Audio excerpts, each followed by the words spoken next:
toujours nécessaire de sécuriser les terres et l'usage de la terre. Les deux ont besoin d'une sécurisation, parce que c'est le moyen de pouvoir se projeter, d'avoir des projets. Si on n'a pas de durée, on n'investit pas, on est en permanence à se dire est-ce que je serai encore là l'année prochaine ou autre, et ça c'est quelque chose qui est difficile et qui nuit au développement du projet qu'on peut avoir en tant qu'agriculteur.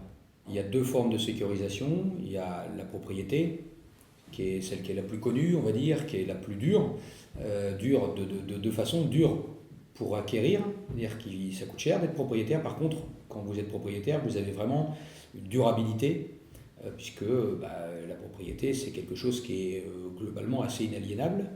Et puis il y a une deuxième sécurisation, qui est celle qui est la plus développée en France aujourd'hui, depuis l'après-guerre, c'est le fermage, et qui est aussi quelque chose qui permet de se projeter sur des délais un peu plus courts. Néanmoins, quand on a un bon contrat, et c'est le cas du fermage en France, qui est 9 ans, 18 ans, ça permet d'avoir de la durée, et on sait qu'on peut garantir un amortissement d'un investissement qu'on a fait sur une exploitation.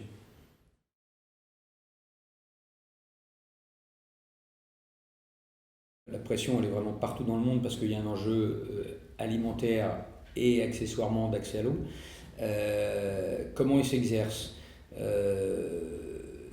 d'une façon très nouvelle, c'est que ce ne sont plus du tout les mêmes acteurs qui sont présents. Longtemps, ça a été soit sur le foncier des spéculateurs, et c'est pas forcément un gros mot dans ma bouche de dire un spéculateur, c'est quelqu'un qui attendait de faire une plus-value quand il achetait un hectare de terre et qu'il le revendait un peu plus tard. Aujourd'hui, l'achat de foncier, c'est bien avec comme objectif d'exploiter la terre. C'est complètement différent, c'est plus les mêmes acteurs, ça peut être des financiers, c'est même souvent des financiers qui cherchent à acquérir.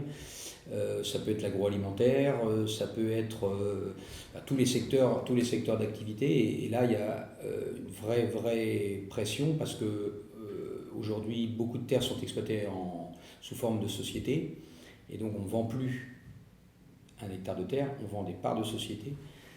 Et là, la régulation que mènent les SAFER depuis maintenant une soixantaine d'années ne peut pas s'opérer. Et donc là, il y a un vrai risque de maintien d'un modèle d'agriculture familiale tel qu'on le connaît et tel que nos concitoyens, la société, a fait le choix d'avoir plutôt des agriculteurs que d'avoir des sociétés d'exploitation agricole.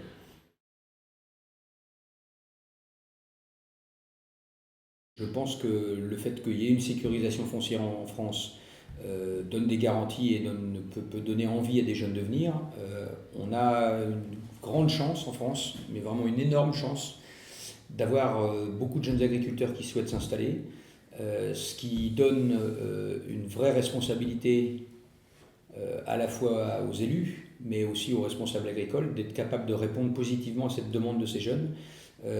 Beaucoup de pays, y compris dans l'Union européenne, n'ont pas ces jeunes agriculteurs qui souhaitent s'installer. Et puis il y a une double chance en France, c'est qu'on a aujourd'hui un apport de jeunes qui ne sont pas issus du monde agricole, qui souhaitent eux aussi s'installer avec d'autres ambitions, d'autres apports. Quand on vient d'un autre monde, on a une autre vision de l'agriculture et c'est plutôt intéressant aujourd'hui d'avoir les deux.